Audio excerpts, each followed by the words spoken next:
A Visit to the Cinema by Vanessa Bishop. Read by Jaspreet Singh. That'll be 55 pence for a bag of popcorn, please. The walking cosmetic stand with the tray hung at her neck held out an uninviting hand, chewing fiercely on a piece of gum.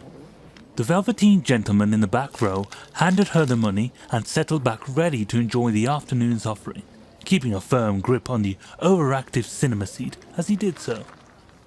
This was something of a rare treat for the doctor. His afternoons off were few and far between, and when they did crop up, the local cinema was not generally his first choice. Still, it was bucketing down with rain outside, and it certainly beat the offer of a bag of chips with Sergeant Benton hands down. The Saturday matinee had managed to half fill the cinema, and the doctor leaned back into his seat as a little boy squeezed by, feverishly pursued by two white-haired old ladies. Probably his aunties, the doctor decided. They settled themselves into the adjacent seats, and as the lights went down, three white heads could be seen side by side in the back row. The title of the film flashed boldly onto the screen. "A Jumping Jehoshaphat," exclaimed the doctor with a chuckle of delight. "Well, that splendid chap, Van Helsing." The two old ladies in his row shushed him loudly, to which the doctor hurriedly apologized in broken whispers. Still, nothing could suppress his delight at having chosen this particular film, a subject very dear to his heart. "Well, I've been meaning to catch this one for ages," he thought to himself as he chewed on his popcorn.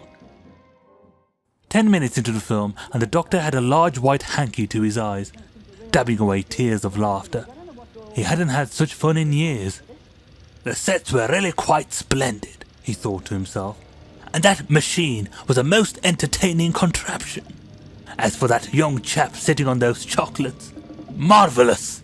he roared loudly, much to the distaste of the two crotchety old ladies. The sour-faced one nearest the doctor banged sharply on the ground with a walking stick, to which the doctor replied, "Well, thank you, madam," and resumed his afternoon's pleasure.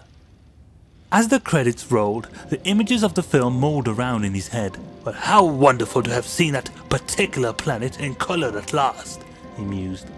"Quite a new experience, although I can't say I'm too sure about the bizarre eye makeup. It reminds me of Joe."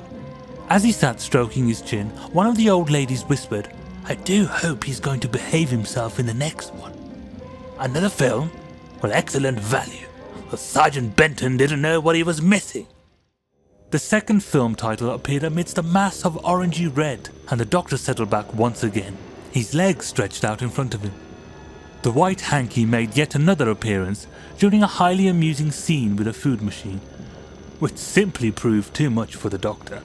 "Bravo!" he hollered, inciting another thunderous look, followed by a rather painful poke from the aforementioned walking stick. When the lights came up, the doctor waded through the empty ice cream wrappers littering the floor to join a line of people shuffling out. Just as he got to the door, he overheard one of the old sourpusses from his row. "Well, I hope he learnt a few manners from that lovely Mr. Cushing. He could teach him a thing or two, that's for certain." The doctor winced.